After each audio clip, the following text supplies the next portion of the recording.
operations. Thank you. You have just been listening to General Montgomery Smith, commanding the state militia at Trenton. In the meantime, further details of the catastrophe at Grover's Mill are coming in. The strange creatures, after unleashing their deadly assault, crawled in their pit and made no attempt to prevent the efforts of the firemen to recover the combined fire departments of Mercer County are fighting the flames which menace the entire countryside. We have been unable to establish any contact with our mobile unit at Grover's Mill, but we hope to be able to return you there at the earliest possible moment. In the meantime, we take you to... Just one moment, please. Ladies and gentlemen, I have just been informed Orton House near Grover's Mill, where he is a explanation of the calamity. The next voice you hear will be that of Professor Pearson, brought to you by direct wire. Professor Pearson. Of the creatures in the rocket cylinder at Grover's Mill, I can give you no authoritative information either as to their nature, their origin, or their purposes here on Earth. Of their destructive instrument, I might venture some conjecture.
Charge of operation. We have received a request from the state militia of Trenton to place at their disposal our entire broadcasting facilities. In view of the gravity of the situation, and believing that radio has a responsibility to serve in the public interest at all times, we are turning over our facilities to the state militia at Trenton. We take you now to the field headquarters of the state militia near Grover's Mill, New Jersey. This is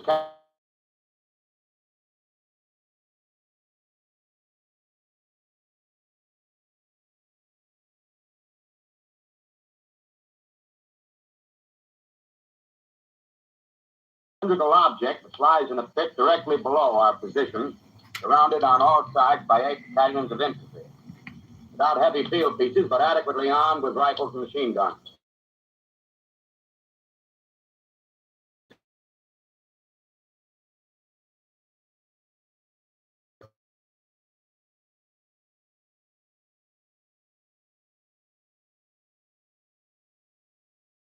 Creatures can scarcely stand up against heavy machine gun fire. Anyway, it's an interesting outing for the troops. I can make out their khaki uniforms crossing back and forth in front of the lights. Looks almost like a real war. There appears to be some slight smoke in the woods bordering the Millstone River, probably fire started by campers.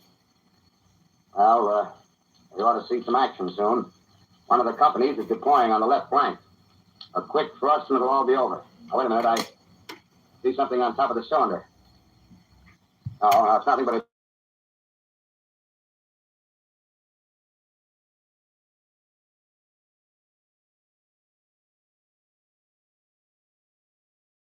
rising up out of the cylinder, going higher and higher. But it's standing on legs, actually rearing up on a sort of metal framework.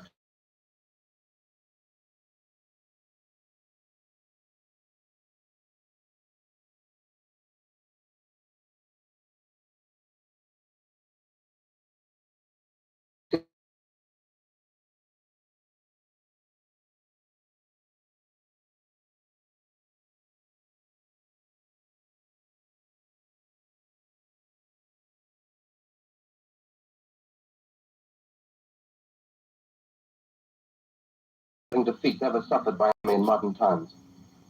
7,000 men armed with rifles and machine guns pitted against a single fighting machine of the invaders from Mars. 120 known survivors. The rest strewn over the battle area from Grover's Mill to Plainsboro, crushed and trampled to death under the metal feet of the monster, or burned to cinders by its heat.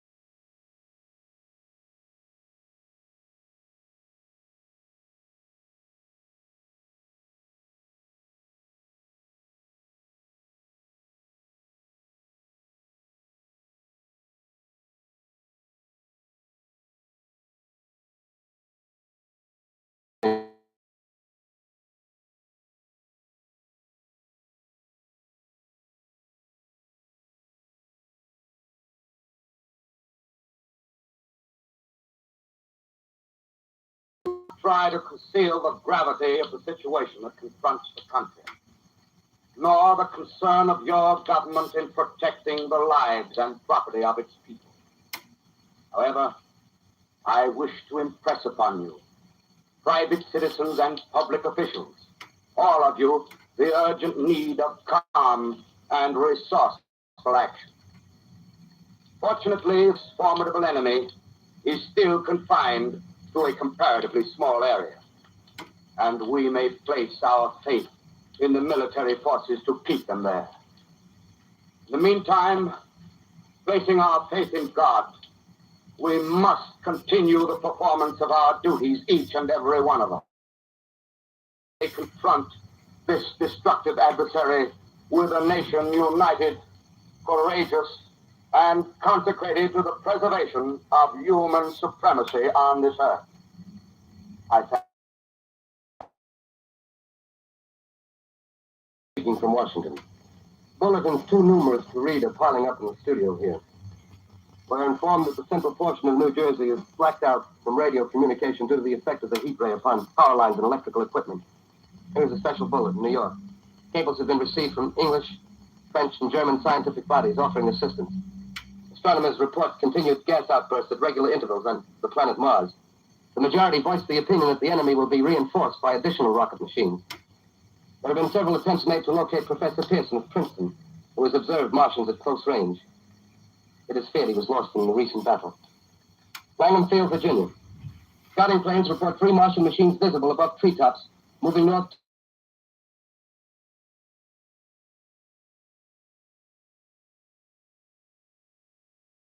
They seem to be making a conscious effort to avoid destruction of cities and countryside. However, they stop to uproot power lines, bridges, and railroads. Their apparent objective is to crush resistance, communication, and disorganize human society. Here is a bulletin from Basking Ridge, New Jersey. Coon hunters have stumbled on a second cylinder similar to the first, embedded in the great swamp 20 miles south of Morristown. Army field pieces are proceeding from Newark to blow up the second invading unit before the cylinder can be opened and the fighting machine rigged. They're taking up a position in the foothills of Watchung Mountain. Another bulletin from Langham Field, Virginia. Scouting planes report enemy machines, now 3 in number, increasing speed northward, kicking over houses and trees in their evident haste to form a conjunction with their allies south of Morristown. Machines also sighted by telephone operator east of Middlesex within 10 miles of Plainfield. Here's a bulletin from Winston-Field, Long Island. A fleet of Army bombers carrying heavy explosives flying north in pursuit of enemy. Scouting planes act as guides. They keep the speeding enemy in sight. Just a moment, please, ladies and gentlemen.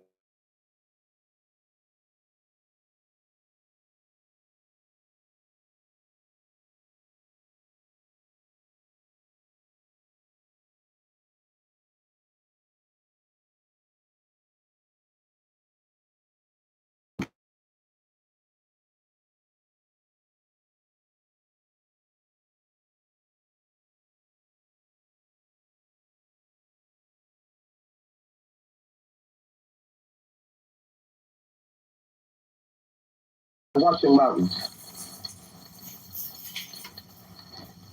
Range 32 meters. 32 meters. Section 39 degrees. 39 degrees. Fire! 140 yards to the right, sir. Ship range, 1 meters. 31 meters. Protection, 37 degrees. 37 degrees. Fire. Hit that. What's the tripod of one of them? Let's stop. The others are trying to repair. Get the range. Ship 50, 30 meters. 30 meters. Fire.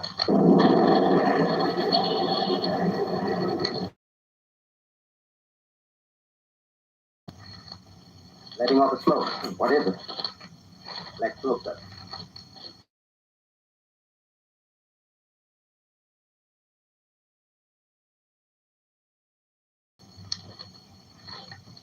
The ready to fire.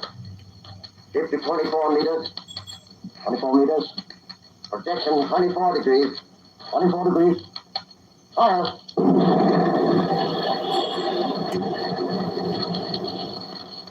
There 10 feet, sir. Smoke's coming nearer. Get the range. 50 feet. Meters. 23 meters. 43 meters. 52. 22. Degrees.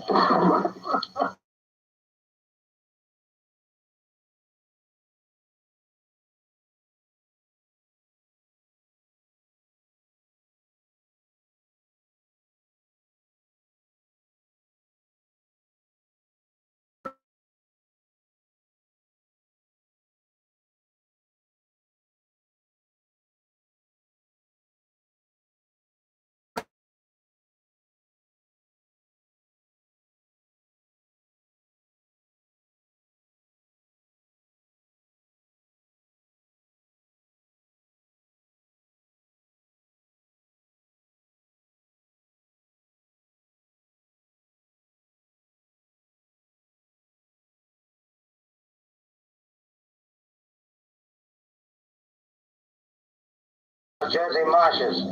Another straddles the Pulaski Skyway. Evident objective is New York City. They're pushing down a high-tension power station. Machines are close together now, and we're ready to attack. Planes circling, ready to strike.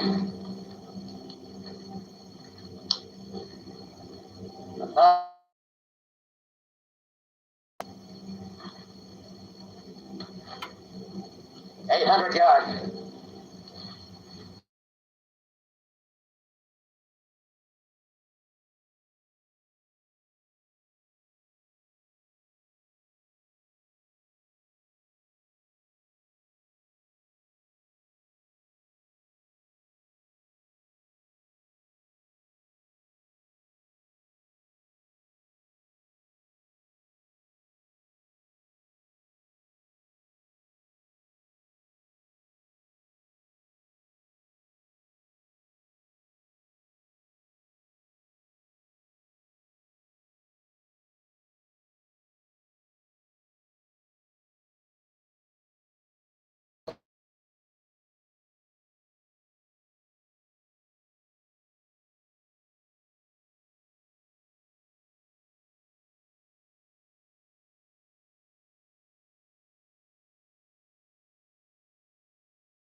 One enemy machine destroyed. Enemy now discharging heavy black smoke in direction of... This is Newark, New Jersey. This is Newark, New Jersey. Warning. Poisonous black smoke pouring in from Jersey marshes. Street to South Street. Gas mask useless. Urge population to move into open spaces. Automobiles use routes 7, 23, 24. Avoid congested areas. Smoke now spreading over Raymond Boulevard.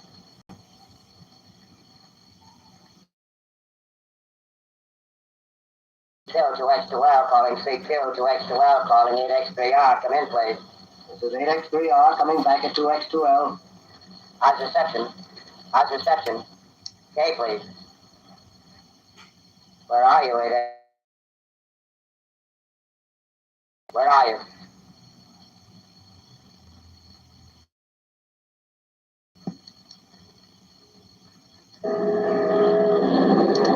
I'm speaking from the roof of Broadcasting Building. I'm speaking from the roof of Broadcasting Building, New York City. The bells you hear are ringing to warn the people to evacuate the city as Martians approach. Estimated in the last 2 hours, 3 million people have moved out along the roads to the north. Hutchinson River Parkway is still kept open for motor traffic. Avoid bridges to Long Island, hopelessly. Jersey Shore closed 10 minutes ago. No more defenses.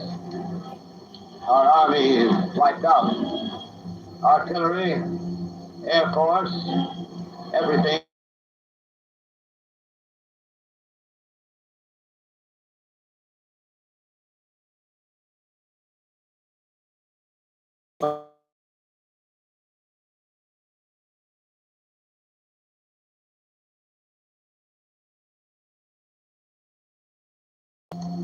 Overloaded with fleeing population pulling out from docks. Streets are all jammed. Noise and crowds like New Year's Eve in city. Wait a minute, the enemy's now in sight above the Palisades. Five great machines. First one is crossing the river. I can see it from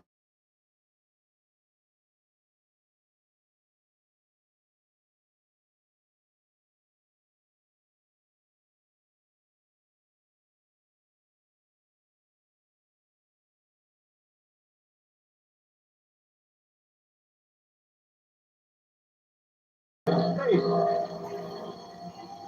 Now the first machine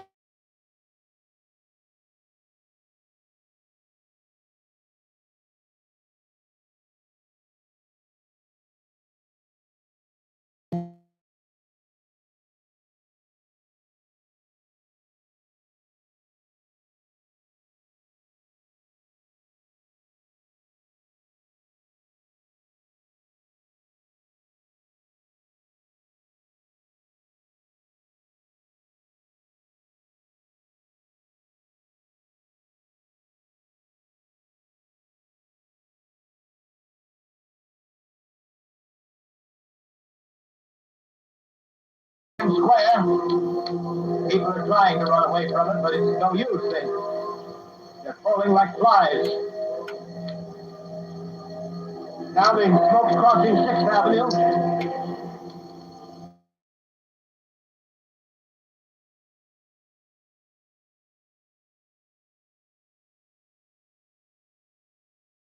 It's 50 feet.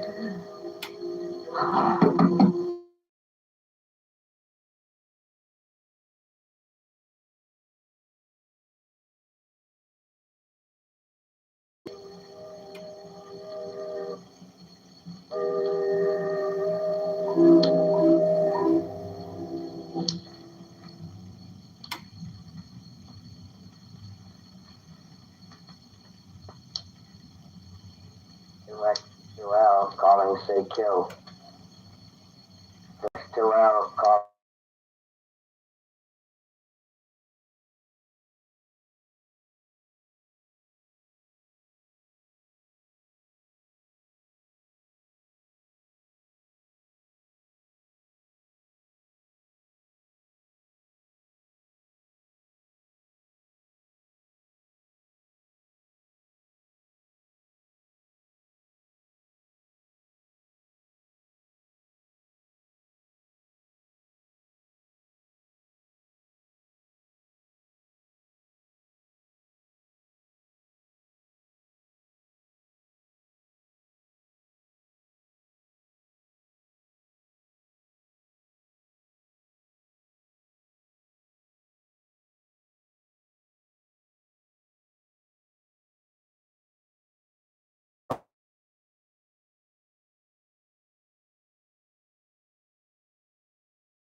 All that happened before the arrival of these monstrous creatures in the world now seems part of another life. A life that has no continuity with the present. Furtive existence with a lonely derelict who pencils these words on the back of some astronomical notes bearing the signature of Richard Pearson. I looked down at my blackened hand, and an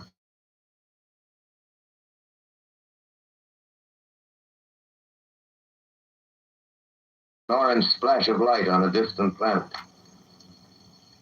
My wife,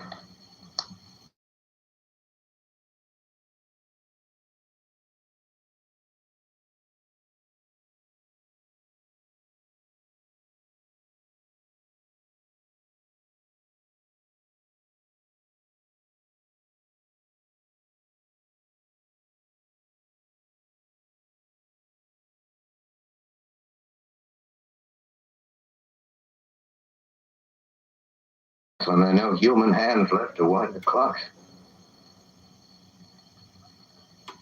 In writing down my daily life, I tell myself I shall preserve human history between the dark covers of this little book that was meant to record the movements of the stars. But to write, I must live, and to live, I must eat.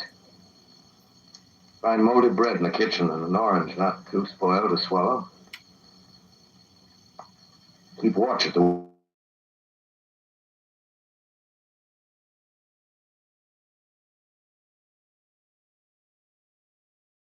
holds the house in its black coil, but at length there's a hissing sound, and suddenly I see a Martian mounted on his machine, spraying the air with a jet of steam as if to dissipate the smoke. I watch in the corner as his huge metal legs nearly brush against the house.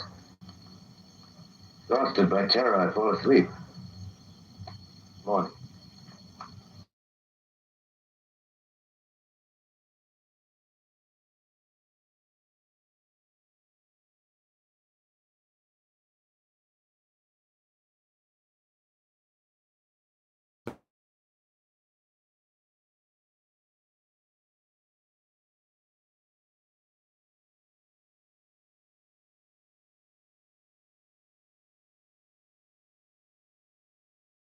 And I keep a careful watch. I've seen the Martians feed.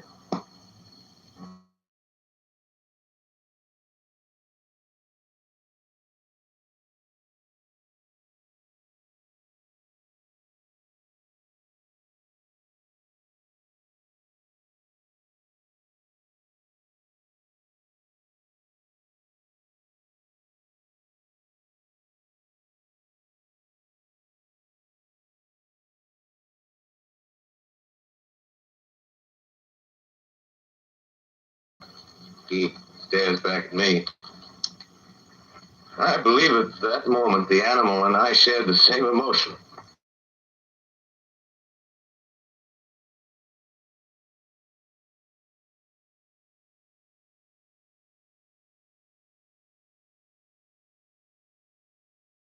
Land like a lighthouse. Astride the silo perches a weather clock. The arrow points north. North. Next day I come to a city. City vaguely familiar in its contours, yet its buildings strangely dwarfed and leveled off as if a giant had sliced off its height with a capricious sweep of his hand. Reached the outskirts and found Newark. Newark, undemolished but humbled by some whim of the advancing Martians.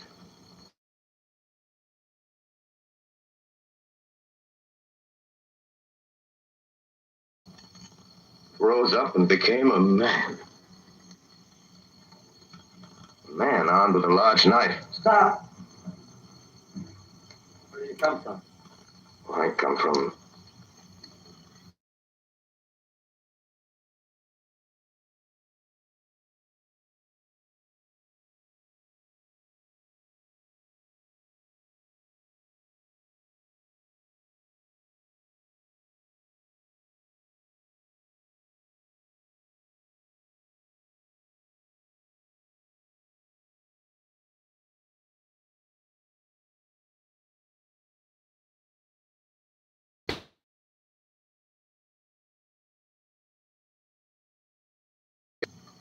You hear something just then? No, only a bird. A live bird. Yeah. You get to know that birds have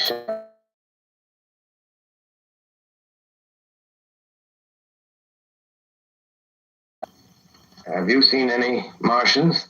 No. They're going over to New York. Night, the sky's alive with their lights, just as if people were still living in it. By daylight, you can't see them. 5 days ago, a couple of them carried something big across the flats from the airport. I think they're learning how to fly. Fly? Yeah, fly. It's all over with humanity. Stranger, it's still you and I.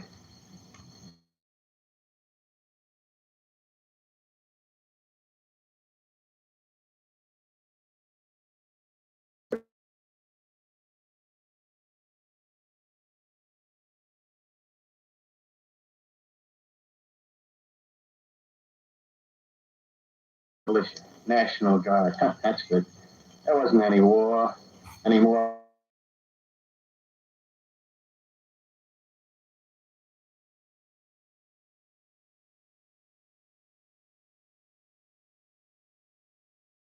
The Martian only has to go a few miles to get a crowd on the run. But they won't keep on doing that. They'll begin catching us systematic, like keeping the best and storing us in cages and things. They haven't begun on us yet. Not begun? Not begun. All that's happened so far is because we don't have sense enough to keep quiet.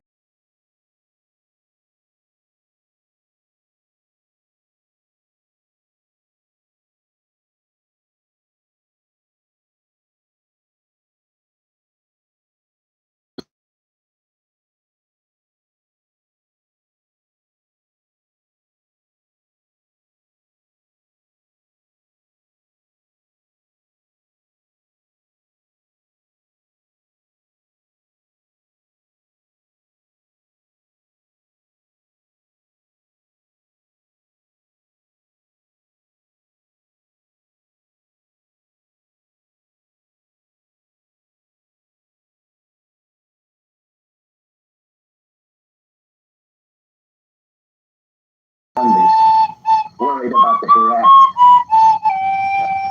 The Martians, they'll be a godsend for those guys. Nice roomy cages, good food, careful breeding, no worries.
Suddenly start off.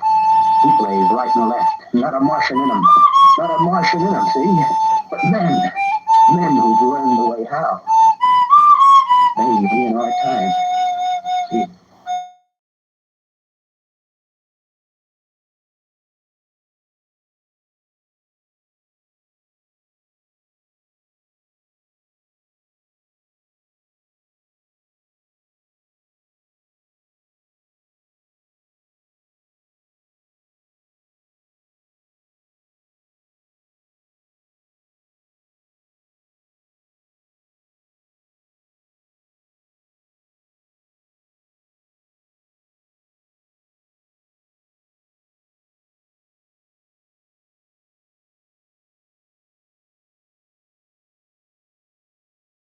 A great city on the other side of the Hudson. Cautiously, I came out of the tunnel and made my way up Canal Street.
Great metal titans, their cowls empty, their steel arms hanging listlessly by their sides.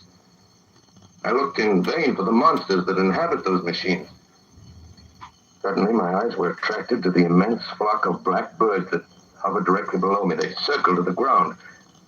And there before my eyes, stark and silent, lay the Martians with the hungry birds pecking, tearing brown shreds of flesh in their dead bodies.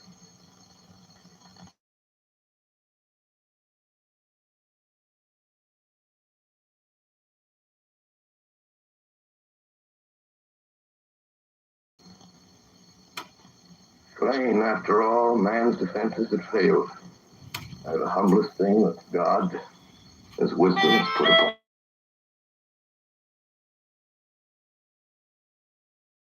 A general persuasion that through all the deep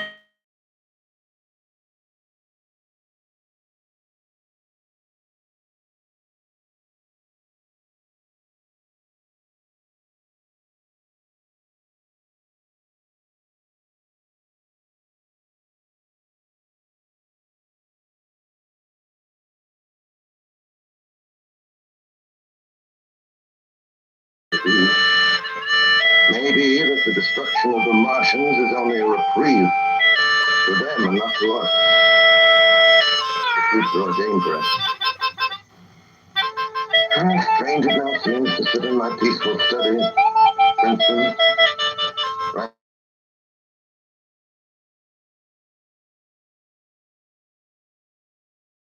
Strange to watch children playing in the street. Strange to see young people strolling on the green.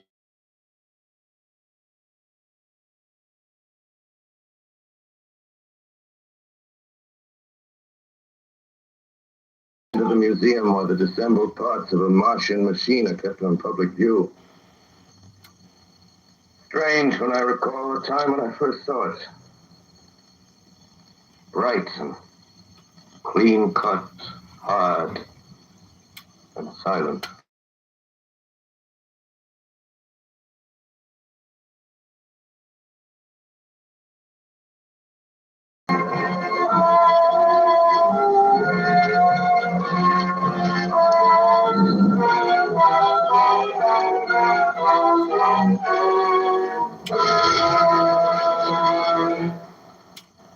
This is Orson Welles.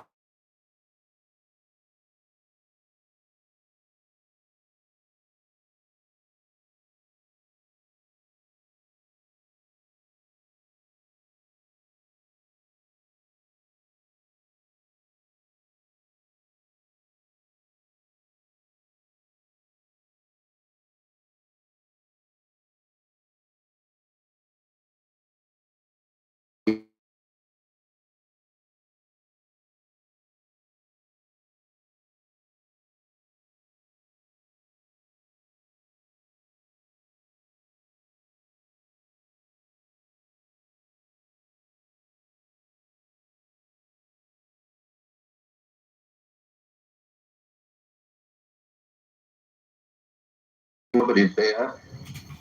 That was no Martian. It's Halloween.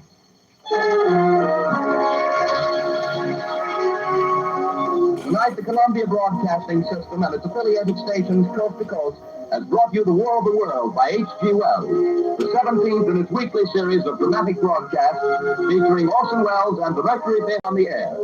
Next week, we present a dramatization of 3 famous short stories. This is the Columbia Broadcasting System.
Never had one lesson.